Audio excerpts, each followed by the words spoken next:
हाय viewers. आज मैं आपको मुसाफिर कैफ़े की कहानी सुनाऊंगी जो कि दिव्य प्रकाश दुबे जी द्वारा लिखी गई है। तो चलिए शुरू करते हैं इस कहानी को। नहीं, फट्टू हो तुम्हारी तो नहीं ही होगी। हाँ, मेरी हो सकती है। सही में नियत डोल गई तो क्या करोगी? वही जो करना चाहिए। क्या? भजन गाना शुरू कर दूंगी ताकि मन में बुरे ख्याल ना आए।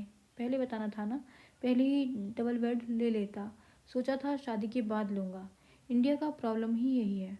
क्या यही कि हम शादी को डबल बेड और डबल बेड को शादी समझ लेते हैं। चलो सो जाओ, अब ज़्यादा बातें करोगे तो मेरी नीयत कभी भी खराब हो सकती है। पता चला सुबह फटे हुए कपड़ों में चादर लपेट कर रोते हुए मिलो। लाइट ऑफ कर दो। मुझे लाइट से कोई दिक्कत नहीं होती। स्विच तुमसे ज़्यादा पास है। मैं लाइट बंद नहीं करूँगी। जिसको दिक्कत होती है वो करे। हद है यार, बड़ी अजीब हो तुम। हाँ हूँ।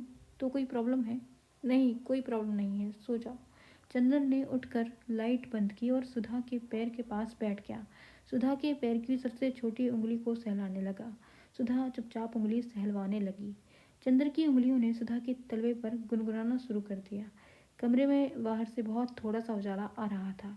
इतना उजाला जो केवल बत्ती बंद होने के 5 मिनट तक दिखना शुरू होता है। बाहर के उजाले ने कमरे में घुसकर चंद्र को परछाई बना दिया। चंद्र की परछाई ने सुधा को छूकर उजाला कर दिया। पूरा पैर दबा दो यार। सुधा ने ये बोलते हुए अपना पूरा पैर आगे कर दिया। चंद्र की परछाई ने बिना कुछ बोले सुधा के पैरों को दबाना शुरू कर दिया। यार, बाद में मैं असिस्टेंट रखूंगी जो सोने से पहले मेरे पैर दबाएगी। चंद्र ने कोई जवाब नहीं दिया। बस थोड़ी सी पीठ सहला दो।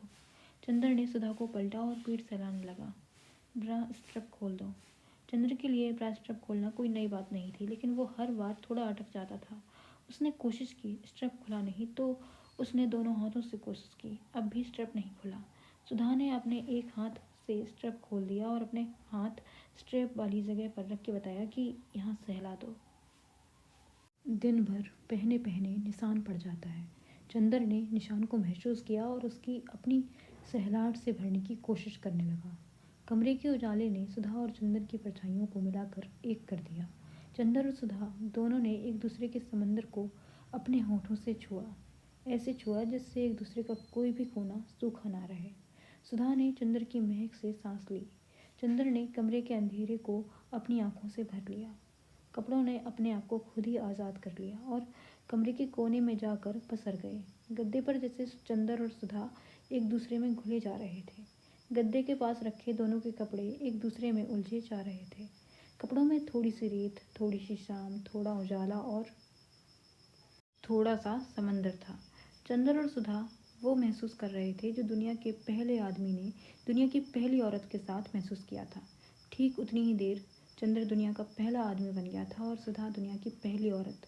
तब तक लोगों ने बोलना नहीं सीखा था और वो बिना मिलावट किए केवल छू कर बात किया करते थे। चंद्र और सुधा ठीक उतनी देर अपनी बोली, अपनी भाषा भूल चुके थे। ये जगने और सोने के बीच की वो दुनिया थी जिसमें समझ नहीं आता कि जाना कहाँ है। दोनों नींद में थे, दोनों जगे हुए थे, दोनों बोल रहे थे, दोनों चुप थे। कपड़े सूख कर भीग चुके थे। चंद्र सुधा के कंधे पर सिर रखकर चुप गया था। सुधा के बाल चंद्र के चेहरे की चादर बन गए थे। एक बार में चंद्र का जितना हिस्सा सुधा को छू सकता था, उतने ही हिस्से में सुधा को समंदर महसूस हो रहा था। दुनिया अपने वजूद पर खुश थी। रात सुबह के इंतज़ार में अपना रंग बदल रही थी। तारे छुट्टी के लिए टिमटिमा रहे थे। सुबह ने अपने होने से पहले रात की पीठ को सहला दिया था। रात भर बेड ने चंद्र का इंतज़ार किया था।